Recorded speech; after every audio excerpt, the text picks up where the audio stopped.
Chaque fois que votre esprit sombre et se laisse abattre par les épreuves et les vicissitudes de la vie, vous perdez votre empire sur les puissances du mal. C'est-à-dire que vous êtes dominé par elles, au lieu de demeurer au-dessus d'elles, en Dieu. Chaque fois que vous placez au point de vue terrestre et que vous pensez comme les hommes pensent, que vous parlez comme ils parlent, que vous regardez comme ils regardent, vous placez au-dessous des puissances des ténèbres.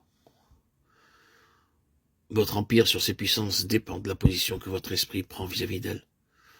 Position qui est la demeure avec Christ en Dieu, et dans laquelle seul nous pouvons connaître les vues de Dieu, les pensées de Dieu, ses voies et ses plans. Vous pouvez être tellement pris par les choses terrestres que votre esprit ne peut pas s'élever au-dessus d'elles. Le diable sait cela, et il déverse les choses terrestres sur vous, pour vous tenir à leur niveau. Alors vous sombrez et vous ne pouvez plus vous élever au-dessus d'elles quand vient le combat.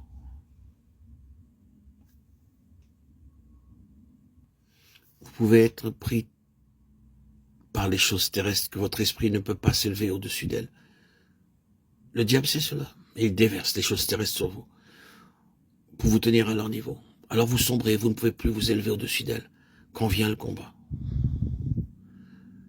Chaque fois que votre esprit sombre et se laisse abattre par les épreuves et les vicissitudes de la vie, vous perdez votre empire sur les puissances du mal. Vous êtes dominé par elles au lieu de demeurer au-dessus d'elles en Dieu. Chaque fois que vous placez au point de vue terrestre et que vous pensez comme les hommes pensent, que vous parlez comme ils parlent, que vous regardez comme ils regardent, vous vous placez au-dessous des puissances des ténèbres. Vous pouvez être tellement pris par les choses terrestres que votre esprit ne peut pas s'élever au-dessus d'elles. Si vous devez être un vainqueur, il faut qu'il y ait quelque chose à vaincre. Et chaque fois que vous êtes victorieux sur un point, cela entraîne nécessairement une victoire plus importante dans la prochaine attaque. Aussi, si vous êtes victorieux aujourd'hui, vous aurez demain quelque chose de plus grand à vaincre.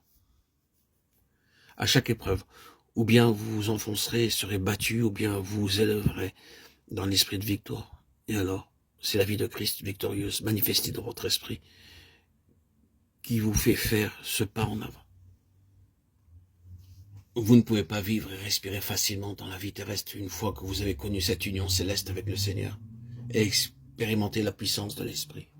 Vous ne pourrez plus jamais supporter la vie d'en bas. Vous en serez suffoqué.